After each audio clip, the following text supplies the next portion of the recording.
Hello, Virgo. Thank you for joining me for your weekly forecast for week commencing the 8th of May. This week is going to see a very important event. There is a point that moves all the time in astrology, but it moves in reverse to the rest of the zodiac.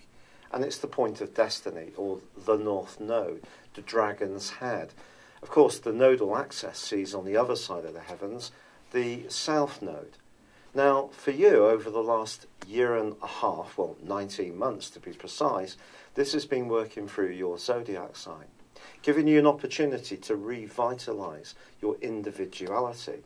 Your practicality has needed to work with your emotions, particularly around relationships. But this week, this reverses back into the sign preceding yours, Leo. Now, for most of us, this is going to give us the push to be a bit more dramatic and embrace more creative strands in our lives. However, for you, there's an ironic twist to this because it may actually bring out some of the characteristics that the nodal axis had in the last 19 months on everyone else, more on you, which is basically coming to terms a little bit with the more psychological side of your being, but at the same time making it work in the way it fits in with others. However, this is something that can come naturally to you. You have a real feel for being of help to other people. But I'll tell you more about this as the time goes on. But certainly, as this week begins, there continues to be an electric connection between your ruler, Mercury, and also Uranus, the planet of surprises. If you're single, this could see you being pulled towards someone in quite a magnetic way and finding them really captivating. You can also find any appetite you have for life's mysteries or to get beneath the surface of things is also going to be ramped up. Venus is in this location too, which is a very sensual area if you are wanting to get up close and personal. But the week also sees a number of influences running on from last time. And the most important of these, I feel, is the Sun's angle to tiny Pluto. Now, this is great for you because this gives you the opportunity to expand, to learn, develop, to evolve, and to make your life that much more exciting and interesting. And this goes on to Thursday. But Mars continues right at the top of your horoscope. And it can give you a great deal of extra confidence.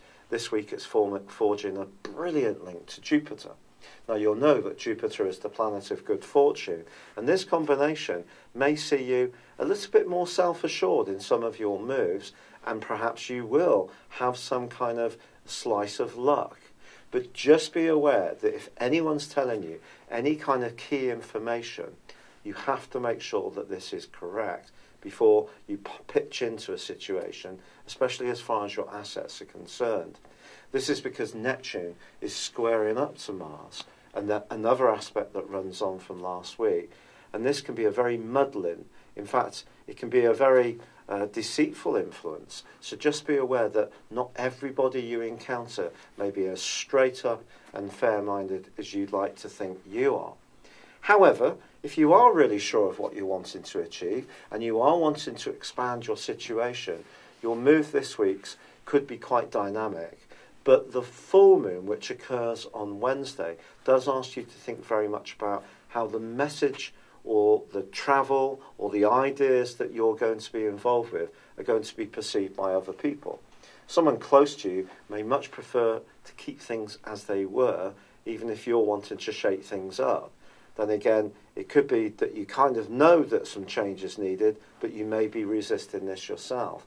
So all in all, quite a fascinating week where I think the desire to make your life broader, more varied, more stimulating and spontaneous is certainly going to be strong. If you're wanting to make some moves in the professional or financial or property sense, as long as you're well informed, these can go very well. But also this is the time when your creativity is going to be absolutely burgeoning. But in love, I feel that you need some kind of test or challenge. It can't be too easy for you, or you will feel a little bored. It's been a real pleasure being with you. Thank you for joining me. Good luck, and goodbye for now.